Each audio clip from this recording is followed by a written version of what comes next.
Teenage crime wave. There was me and there was Brittany, and we found ourselves hassled just around the corner from the liquor store for looking a little too cute in the type of neighborhood where they write RIP on the sidewalk in hot pink chalk.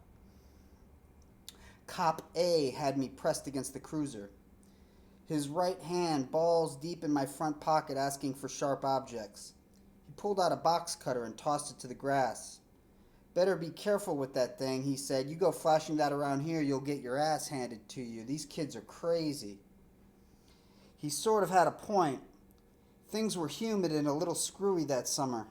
This was around the time Brittany had shaved her head and attacked that car with an umbrella, and so, of course, I became infatuated with her. It was the summer one of those bicycle kids had pounded some rounds into a random crowd until a head exploded like a melon beneath a school bus.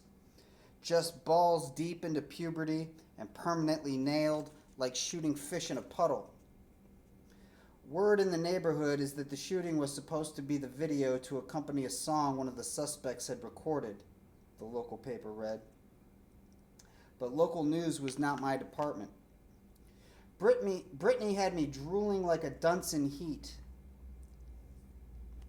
This was post-python wrapped around her shoulders.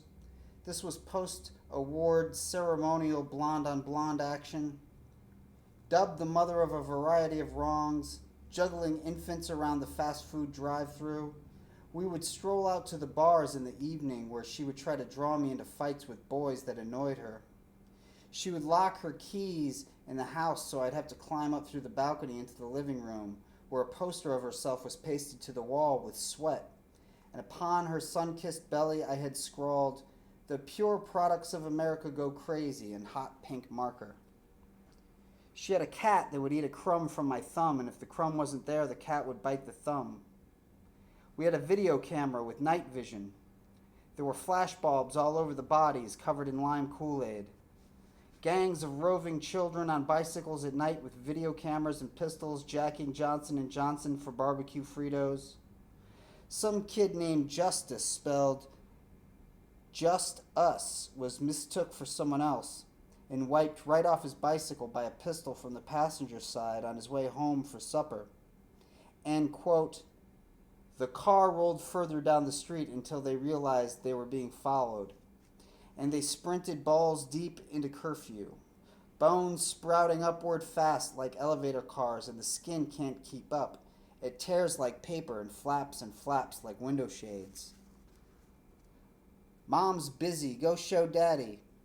She was a mother with a variety of daddies. Vegas is her daddy these days. I remember when she bought us a pair of bicycles, but the cigarettes ruined them. Some murky part of me wanted to buy her a pistol, wanted her to be the daddy.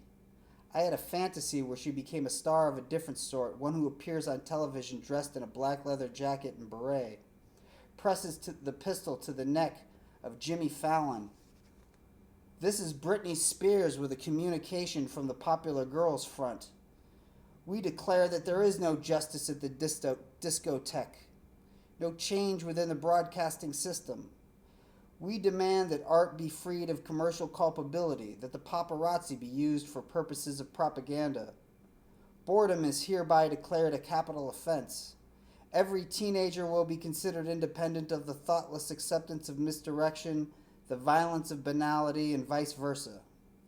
We shall but be delivered out here in the open with passionate cries like a prom queen splayed out, delivering her secret right there in the center of the dance floor.